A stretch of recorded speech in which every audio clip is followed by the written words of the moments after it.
Welcome to the January 21st curriculum committee meeting. I would like to call this meeting to order and begin with approval of the agenda. So moved. Second, all those in favor say aye. Aye. Aye. Next is the approval of the meeting minutes from November 19th. So moved. Second, all those in favor say aye. Aye. Aye. Okay. That brings us to items for discussion and information. You don't have any? We have none. Okay, very good. And so items for discussion and action, we will begin with EC 504, attendance data by school. Thank you. Since the beginning of the school year, Union County Public Schools has been in and out of various phases of bringing students back in. And currently we are operating under Plan A for elementary and Plan B for our secondary schools, middle and high school, which means that we have students that are coming in 2 days a week and then taking class remotely 3 days a week in middle and high. And looking to determine whether or not Union County Public Schools can safely bring in additional, particularly EC and 504 students safely within the current social distancing guidelines in middle and high school, the board has requested that staff collect enrollment data on students with an IEP or 504. As part of today's agenda, you have access to that data as part of our board docs that has been put together.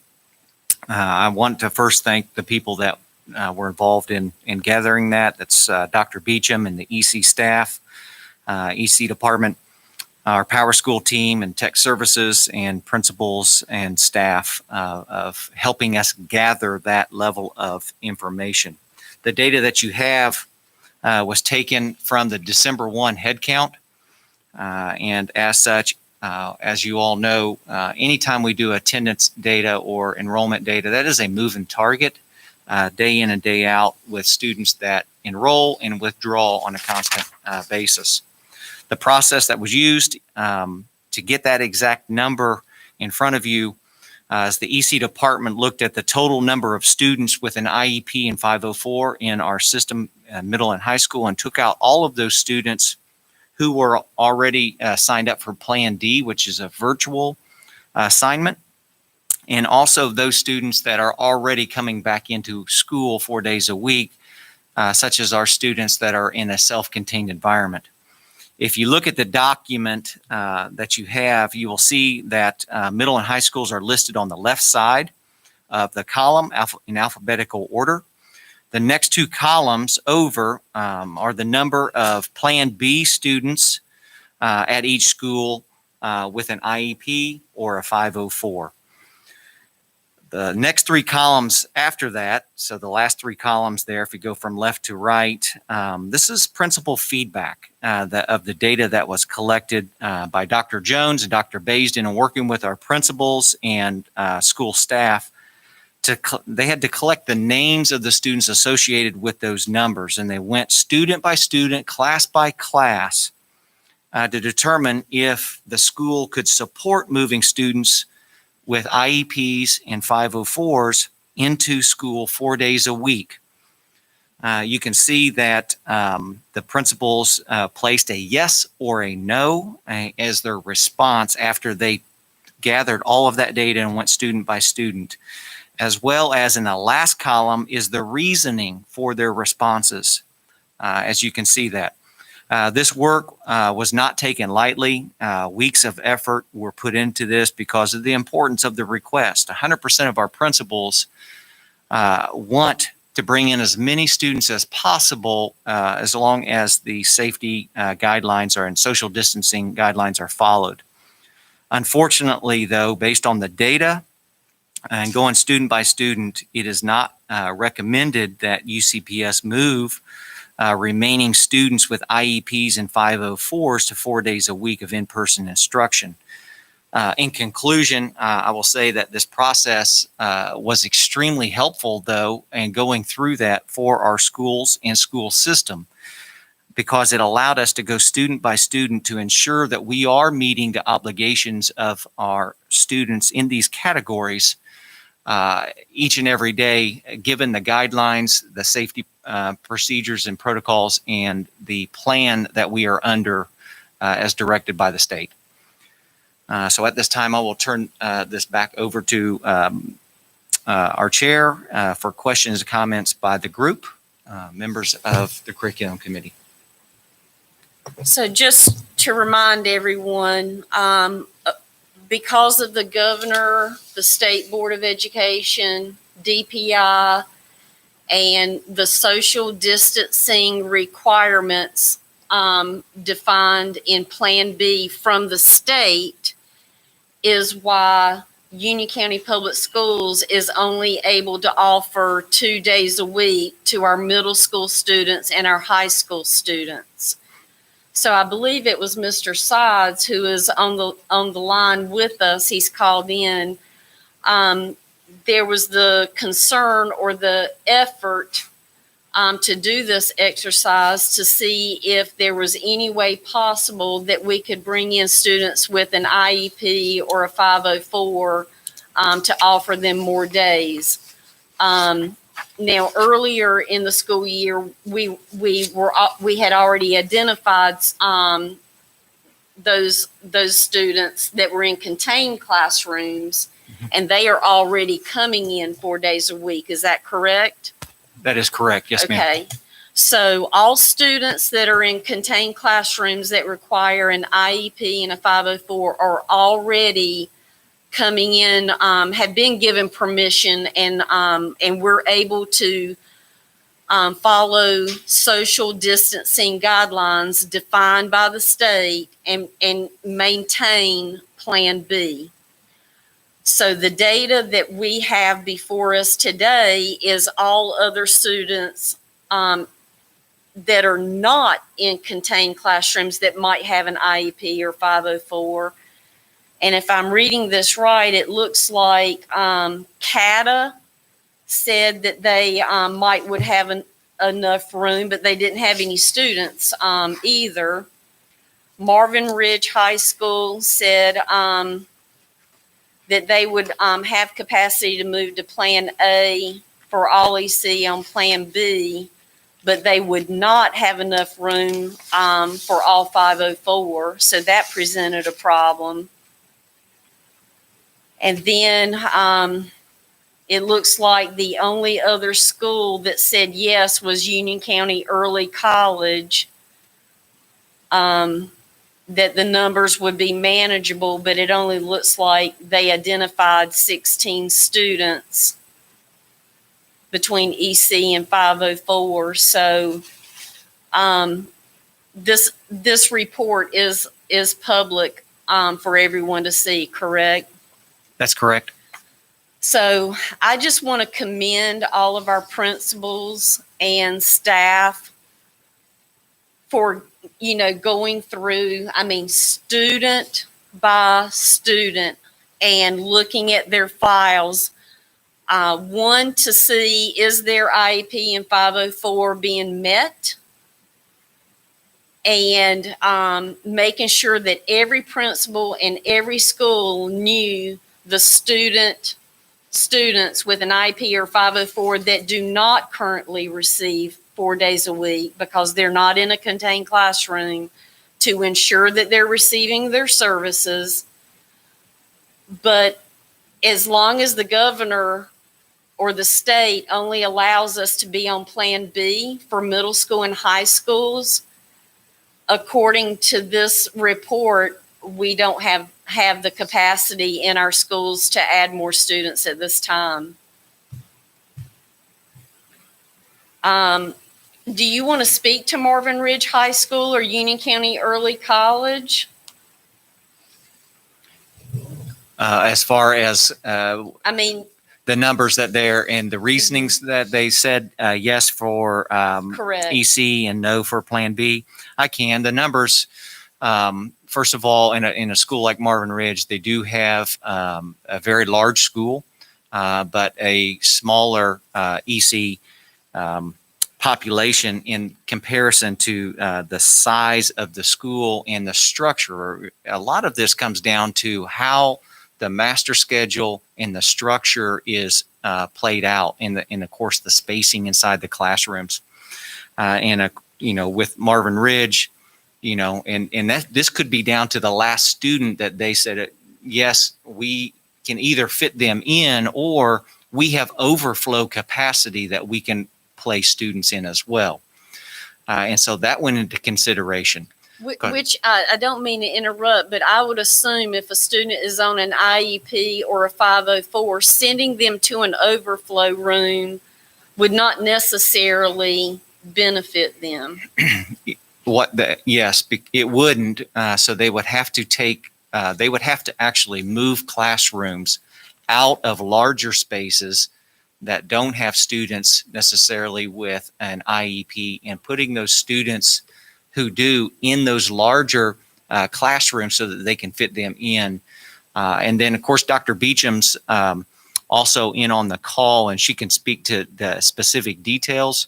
But when you talk about moving a particular group of students, in this case EC or 504, this also brings with it the challenge of taking what is currently in place with a speech pathologist or different various members of our EC department and restructuring them throughout the day, because they still have students who are taking class virtual as well. And so there are a lot of moving parts to being able to do this.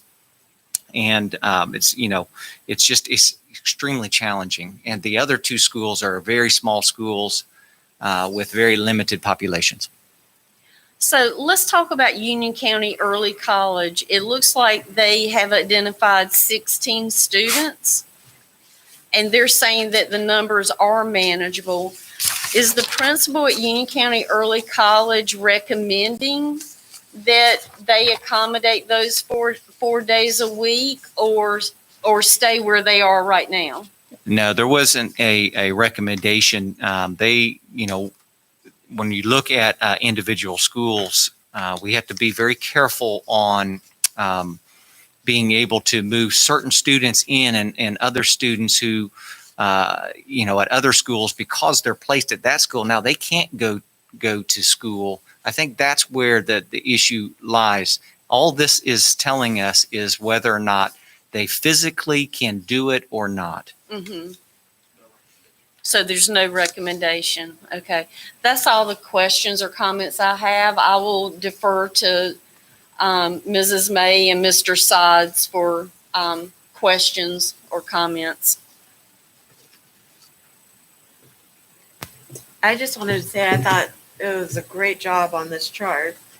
And I mean, I agree with Mrs. Merrill, because it looks like, obviously, even though we'd like to have them come in more days, it doesn't seem manageable with us having to stay on Plan B right now. And again, I just, our hands are pretty tied with the state. I mean, we are a public school. And so we, the state and the state board, the governor, the Department of Public Instructions, they give us guidelines for middle school and high school to be on Plan B or all virtual. And, according to, going student by student for all of these principals at each one of their schools, it unfortunately does not look like we have the capacity to bring in more that are not in contained classrooms, because those are being taken care of. Now, what I did find interesting through this exercise, and I don't know if Ms. May or Mr. Sides are aware of this, but there are a lot of students on IEPs and 504s that are on Plan D, all virtual.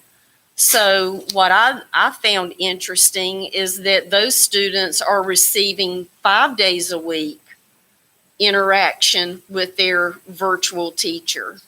So if there is a student with an IEP or 504 that needs that daily interaction with a teacher, Plan D is an option, or was an option. I don't know if we would have the capacity to add to that now since that has passed, but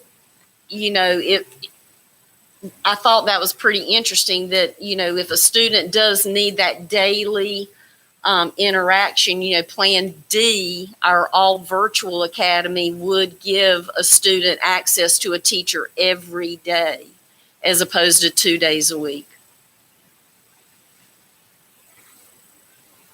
Mr. Sides, do you have any questions since staff, ran this information for you? Did you receive the information you needed? Yes, I have one question. Dr. Breedlove, the assumptions or the comments from the principals being able to accommodate or not accommodate, is that based on, I assume, 100% participation, assuming that all the students with IEPs and all of them with 504s would choose to come back in the building 4 days? Yes, sir, that is accurate. And we have no real way of knowing if that would hold true or what percentage would choose to participate without actually going the next step and polling everyone. And we still could be back at the same starting place. That is true. Is Yes, that sir. fair to say? Yes, sir. Thank you.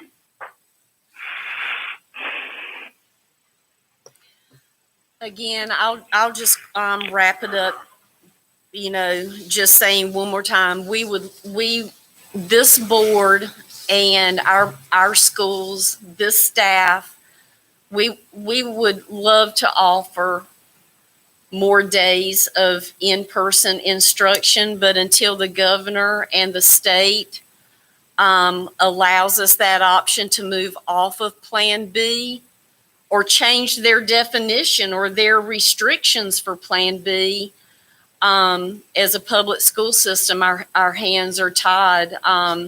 We simply just don't have the brick and mortar to bring in more students under their current guidelines for Plan B. So if there are no other comments, I say we move to Career and College Promise textbook expenditures. Okay.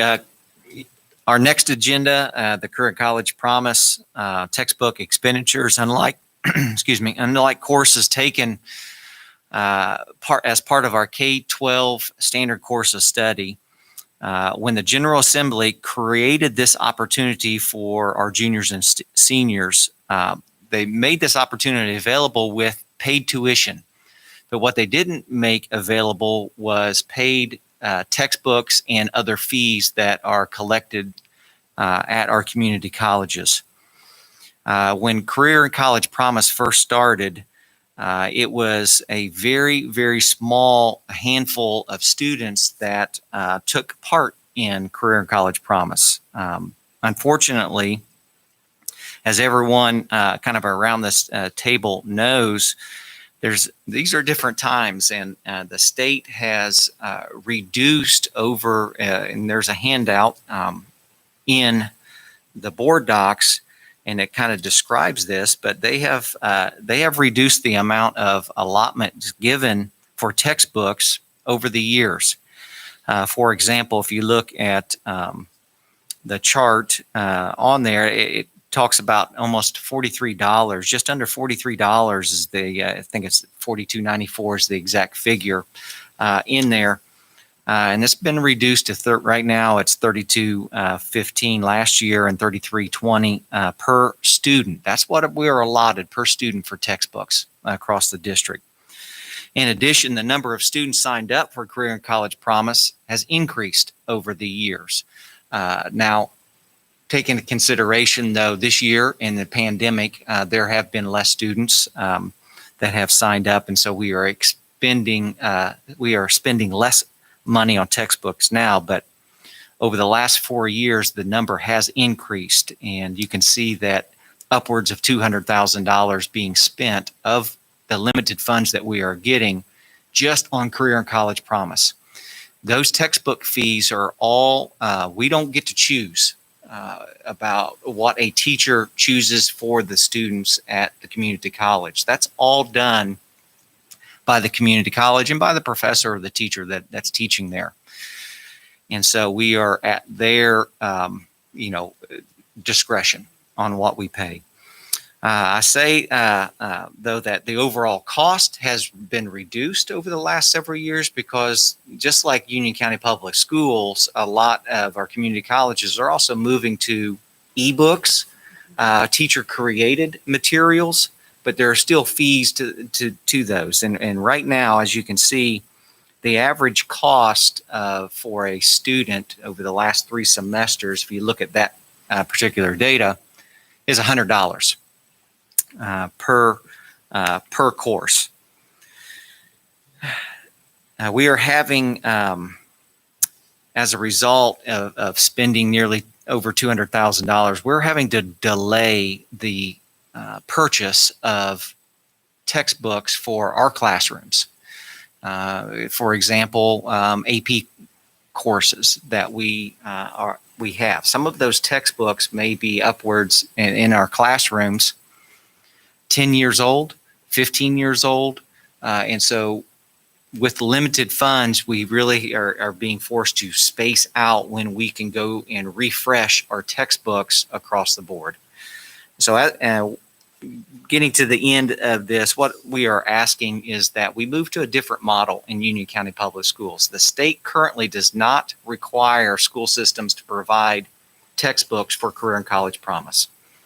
The state is providing the tuition, but they have stated that this is up to the student or families to provide those textbooks. But because it was so small back in the day, we decided to go ahead and do that. Well, we are in a position where we have to make some very tough choices.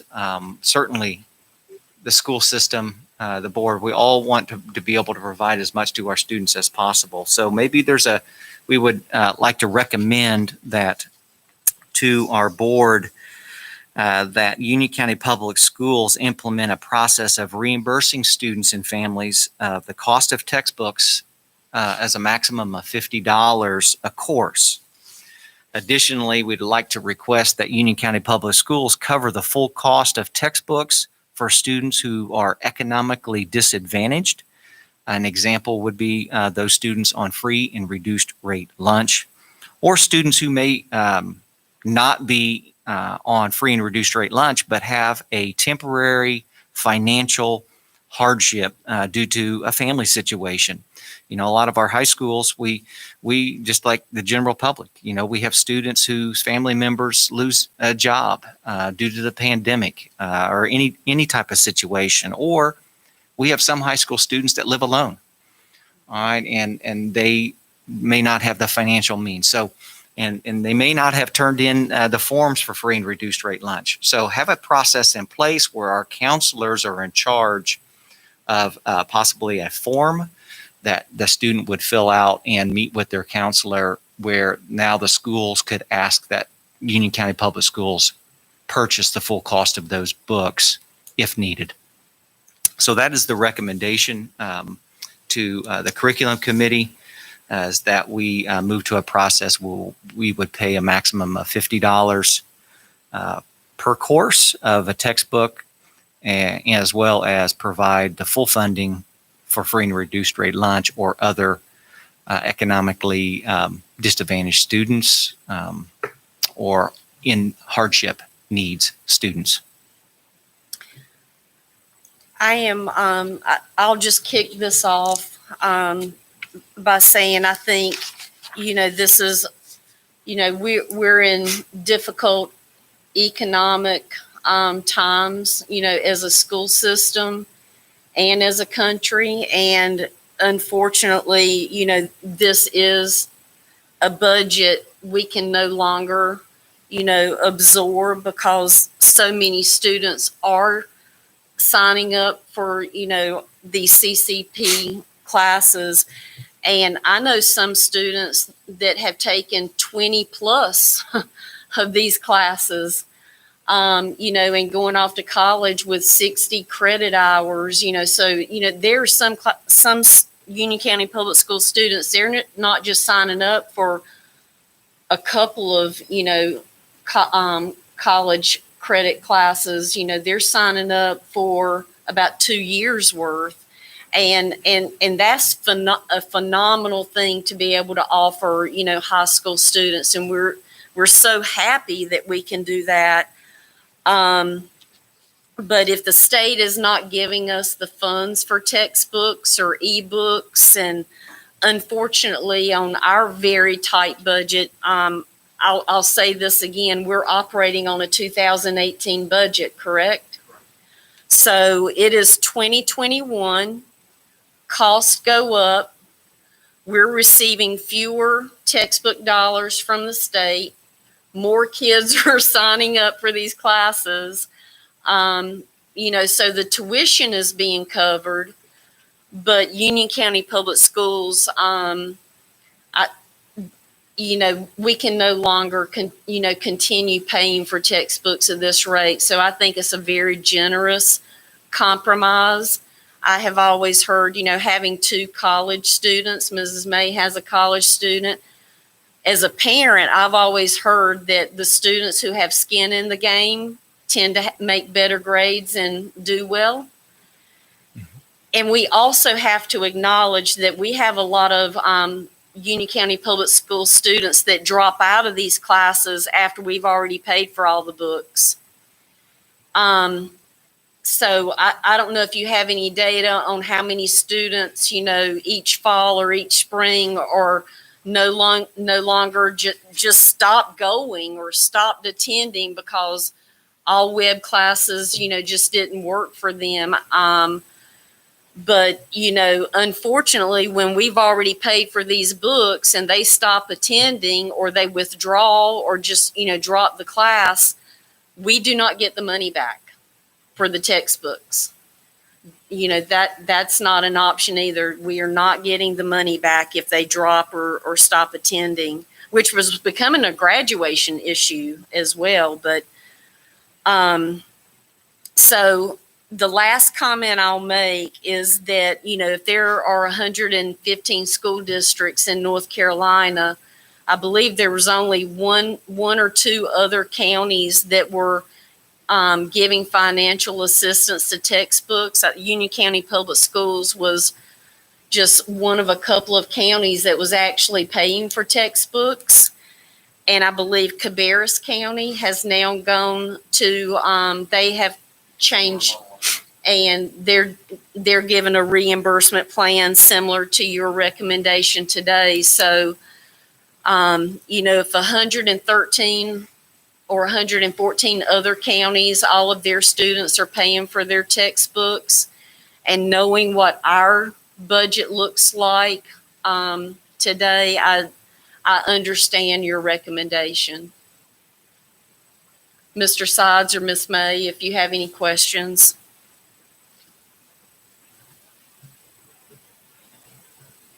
Okay, so this is an action item, so I would need a motion to recommend to the full board to begin working with our guidance counselors to develop a form that students could apply to receive financial aid for their CCP textbooks. And that otherwise Union County Public Schools would begin giving a $50 reimbursement to students that sign up for CCP classes. If I could get a motion for that. I make that motion. Do I have to repeat everything you just said? You don't.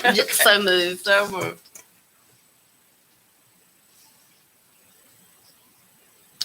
I will offer a second. All those in favor say aye. Aye. Do we still have Mr. Sides? Yes, I'm here. I said aye. Okay, thank you. So that's 3-0. Thank you. Okay, next on the agenda is the Firefighter Academy. The Firefighter Academy is an academy in Union County Public Schools Career and Technical Education Department. We currently have 2 schools with the academy, Sun Valley High School and Piedmont High School. Union County Public Schools has requested the Board of Education for the ability to bring in seniors more than 2 days a week if they needed an additional course credit for graduation, or if they needed a credential upon graduation to go into a career path of their choosing. Currently, we are under Plan B, as stated earlier in this meeting, and students are only coming in 2 days a week for the most part, outside of a handful of students like seniors, nurse aide, seniors who are in the Firefighter Academy already have the ability to come in to work on their credentialing as needed. There are various reasons, that the number of hours that students have to do this because of the number of hours that they have to accumulate in order to receive that credential for the program. Unfortunately, like most of our CTE academies and pathways for credentialing, the North Carolina Fire Marshal's Office has stated that to school systems across the state that they will not credential any student for the hours received for instruction and skill development in a virtual environment. Well, why is this coming up now? Well, we pushed, knowing that that was the case, we pushed all of this into second semester in hopes that we would be back into a full-time environment for our students. So all the information that is shared with students on Plan B that is done in the remote class has to be retaught when the students come back for their face-to-face instruction in order to count. Even though Union County Public Schools allow seniors, we have not allowed underclassmen to come in additional days. Currently, we have a small handful of, I think, 1 9th grader, a handful of 10th graders, and a handful of 11th graders who are not going to complete their credentials this year, which will allow them to begin volunteering at the local fire department. Even though they'll get the credit for the class, in order to get the credential, they will have to repeat the class next year in its entirety in order to do that. The state fire marshal office has said that they are not allowing the virtual instruction because this is quite possibly, in their words, quite possibly, and as the son of a fireman, I know this to be true. This is a life or death matter. And the techniques that are applied in these jobs are hands-on, where the instructors must prove the proper protocols are applied and make those corrections in real time with the students in a face-to-face environment. Specifically, the fire marshal's office stated that the schools are held to the exact same standards as any adult training program in the state of North Carolina. So the ask is due to the directives given by the state fire marshal's office, and will the Board of Education allow a waiver for underclassmen to only attend the Firefighters Academy to complete their coursework so that they can get their credentials and move on with that program. It is, like I said, it's a small number of students. Mr. Davis is here. For example, I believe we have 8 students at Sun Valley High School. And what's the number on Piedmont?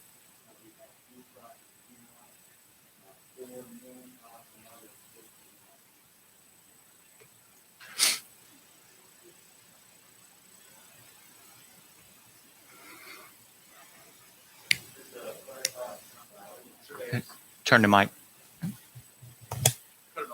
Okay, gotcha. At Sun Valley High School in our Firefighter 1 program, we have 8 students. In Firefighter 2, or in firefighter 1 at Piedmont, we have 4 students. Firefighter 2 at Piedmont, we have 5, and right now we have 6 in firefighter 3. So small numbers of students in those classes. If the schools can bring them in safely and social distance, we are asking that the curriculum committee and the board give us the right to bring in underclassmen, as stated, to complete that credentialing program.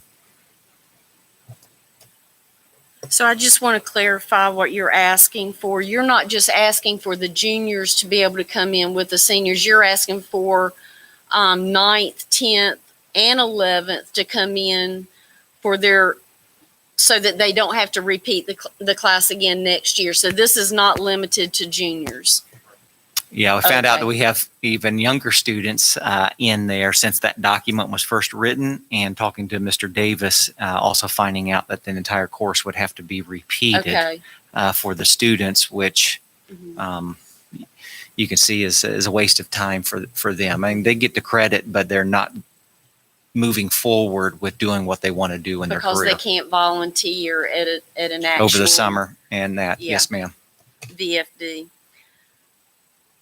Okay. So this is all underclassmen. Okay. Have you spoken to the instructors at Piedmont High and Sun Valley High that if the board were to approve and allow this, that they would be able to socially distance and follow Plan B accordingly? Yes, ma'am. And I've also talked with the administrators at the building, and they feel like that it would not be a problem. Okay, perfect. Any other questions?